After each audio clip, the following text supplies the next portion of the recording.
नमस्कार दोस्तों, मैं राज पांडे। आप देख रहे हैं आरसीएन टुडे। आप सभी का आरसीएन टुडे चैनल पर हार्दिक स्वागत है। लगातार इस चैनल के माध्यम से आपको सबसे ऑथेंटिक जानकारी देने का प्रयास किया जाता है। उसी क्रम में आज की 10 बड़ी खबरों के बारे में बात करेंगे। सबसे पहले मैं बात करूंगा यूपी नई प्राथमिक शिक्षक भर्ती को लेकर।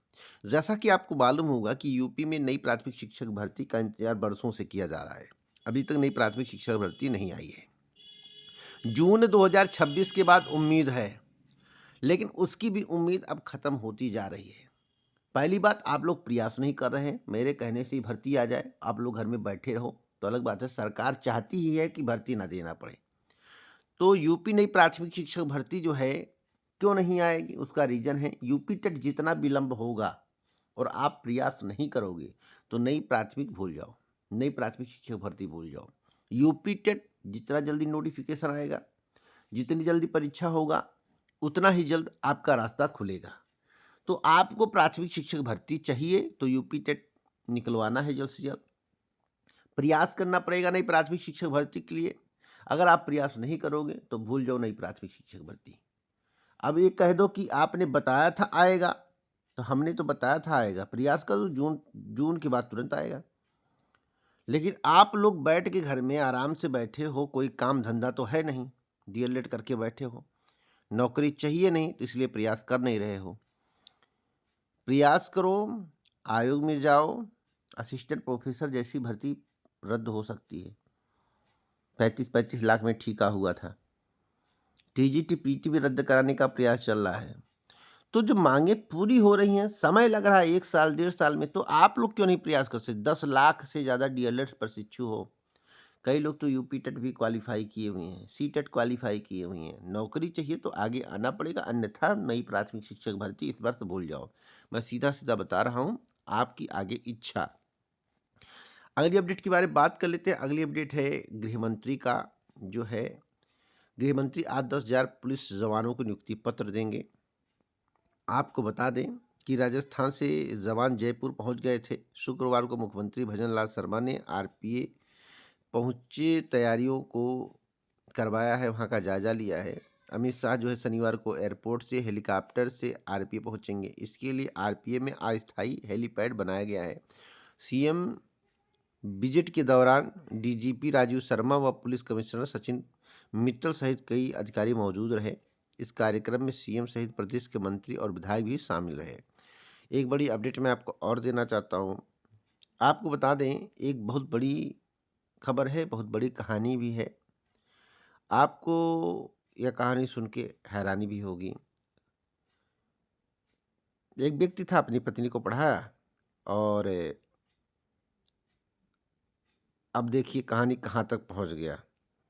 देखिए इस आज के समाचार पत्र को जो मैं पढ़ रहा था तो उसमें लिखा हुआ है कि साहब, मैंने अपनी मेहनत की कमाई से पत्नी को पढ़ा लिखा कर दरोगा बनाया, लेकिन उसने झूठे आरोप लगाकर परिवार को फंसा दिया। मेरी मदद कीजिए। यह गुहार थाना खुआ क्षेत्र के गांव पूठा हुसैनपुर गुलशन ने एसपी से लगाई है। नवंबर 2025 में उसने पीड़ित व उसके साथ स्वजन के खिलाफ दहेज के लिए प्रताड़ना और जान से मारने की धमकी देने का मुकदमा दर्ज कराया है। यह मामला चर्चा का विषय बन गया है, जिसमें एक और महिला सशक्तिकरण की कहानी है तो दूसरी ओर पारिवारिक कलह की कड़वी सच्चाई है। अब इसमें कारण क्या है, इसके तह तक जाना बहुत ही जरूरी है। एक बड़ी अपडेट मैं आपको और देना चाहता हूं, एएनएम और जीएनएम सेंटरों को लेकर। देखिए, एएनएम और जीएनएम सेंटरों में शिक्षकों की काफ़ी कमी है। कई सेंटर खुल गए हैं, लेकिन शिक्षक नहीं रहेंगे तो पढ़ाई कैसे होगी। आपको बता दें कि लखनऊ स्थित राजकीय एएनएम सेंटर कुल 10 पदों में से 3 रिक्त हैं। रायबरेली में 7, प्रतापगढ़ में 6, महोबा में 5-5 और जौनपुर में 6 शिक्षकों के पद रिक्त हैं।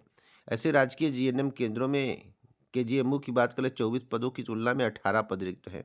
ऐसे में आगरा की बात कर लें और कानपुर की बात कर लें तो 8-6 पद रिक्त हैं। तकरीबन यही स्थिति हर केंद्रों पर बताई जा रही है। तो बताइए शिक्षा व्यवस्था कैसे चलेगी?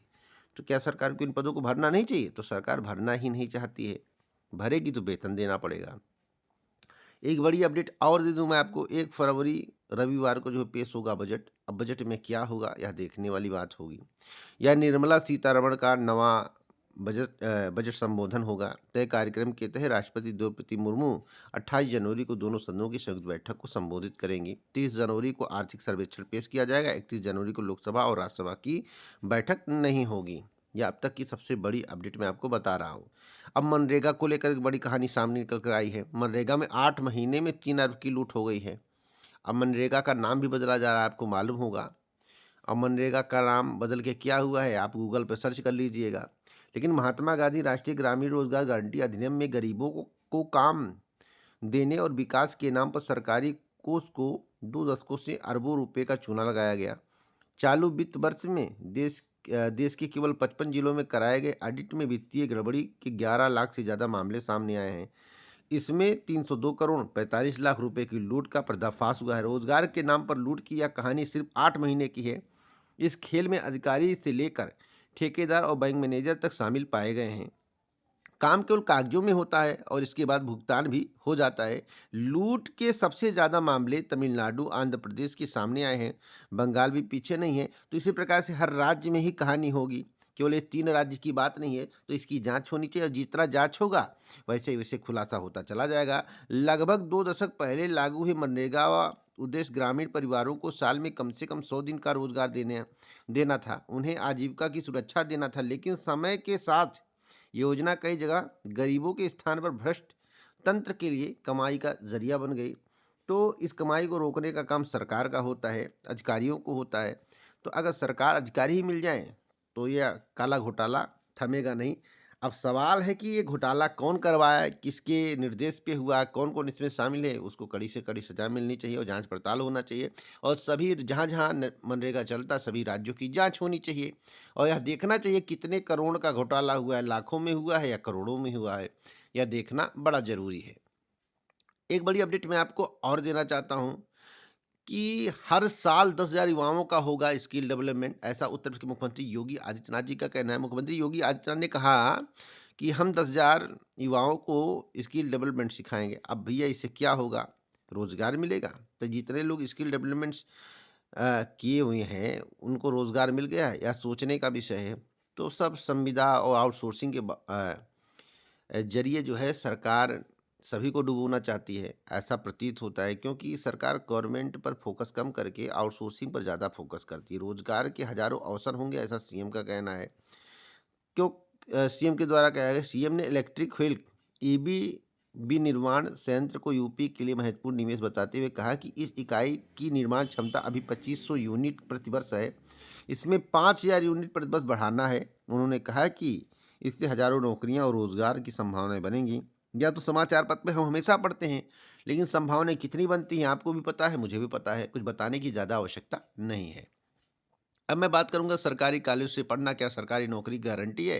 तो सुप्रीम कोर्ट ने साफ साफ कहा है कि गारंटी नहीं भैया। सरकारी नौकरी से पढ़ोगे तो सरकारी नौकरी, सरकारी स्कूल से पढ़ोगे सरकारी नौकरी मिल जाएगी, ऐसा संभव नहीं है। मैं आपको बता दूं, सुप्रीम कोर्ट ने महत्वपूर्ण फैसले में कहा है कि किसी भी सरकारी शैक्षिक संस्थान से पढ़ाई पूरी करने से स्वतः सरकारी नौकरी पाने का अधिकार नहीं बन जाता है, खासकर तब जब सरकार ने अपनी नीति और भर्ती के नियम में बदलाव किया हो। तो सरकारी स्कूल से पढ़ना सरकारी नौकरी की गारंटी है। कुछ लोग कहते हैं हमें एनएम सरकारी स्कूल से किए हैं, एमबीबीएस सरकारी स्कूल से किए हैं या स्टाफ नर्स सरकारी स्कूल से किए हैं। तो भैया आप कुछ भी कर लो, सब टैलेंट, टैलेंट नहीं है तो कुछ भी नहीं है। आप इंटरमीडिएट केमिस्ट्री फिजिक्स बायोलॉजी पढ़ के चले जाते हो, एमबीबीएस कर लेते हो और आगे चल के एमडी भी कर लेते हो। और जब आप प्रैक्टिस करते हो, अगर आपसे कोई पेशेंट सही नहीं होगा तो आपका चलेगा ही नहीं, आपका धंधा नहीं चलेगा। तब जब नहीं चलेगा तो भीड़ नहीं। तो आप सरकारी स्कूल से पढ़ो, चाहे आपके पास ज्ञान होना चाहिए। ज्ञान सबसे बड़ा हथियार है। अगर आपके पास ज्ञान है और आपका भाग्य है तो ही आगे आप बढ़ पाओगे, अन्यथा नहीं। तो भैया स्टाफ नर्स करने से, एनएम करने से नौकरी मिले, फॉर्म आए, परीक्षा दो, कम्पिटेटिव एग्जाम में बैठो, अगर आपको सफलता मिलती है तभी आपको नौकरी मिलेगी। अब एक बड़ी अपडेट के बारे में और बात कर लेते हैं। यूपी ट्रिपल कॉमन कटऑफ को लेकर, कॉमन कटऑफ के संबंध में बता दूं कोई चर्चा नहीं है आयोग में और कॉमन कटऑफ के मोड में आयोग नहीं है। इसकी संभावना बहुत कम लग रही है, लेकिन आप लोगों का प्रयास जायज़ है। लेकिन जिस तरह से प्रयास करना चाहिए उस तरह से प्रयास आप नहीं कर रहे हैं, केवल विधायकों से पत्र लिखवा रहे हैं। तो विधायक और संसद से पत्र लिखाने से ही काम नहीं चलेगा, आपको भी प्रयास करना पड़ेगा, आयोग में जाना पड़ेगा और भारी संख्या में जाना पड़ेगा, ऐसे पता चले कि सभी को कॉमन कटऑफ की ज़रूरत है, अन्यथा कॉमन कटऑफ नहीं होगा। यूपी ट्रिपल एससी से एक भर्ती की मांग चल रही, जेई भर्ती। अब जेई भर्ती की मांग चल रही है, अब जेई भर्ती कब तक होगी तो इसकी कोई अभी अपडेट प्राप्त नहीं हुई है, लेकिन जो संघ है, उस संघ के द्वारा मांग किया गया है कि जेई की भर्ती जल्द से जल्द किया जाए, क्योंकि जेई के काफ़ी पद खाली हैं। अगर जेई की भर्ती हो जाती है तो कार्य सही तरीके से हो पाएगा। तो यूपी ट्रिपल एससी के माध्यम से जेई भर्ती होने की प्रबल संभावना है 2026 में। आप लोग तैयारी करते रहें। पूरा वीडियो सुनने के लिए दिल से धन्यवाद।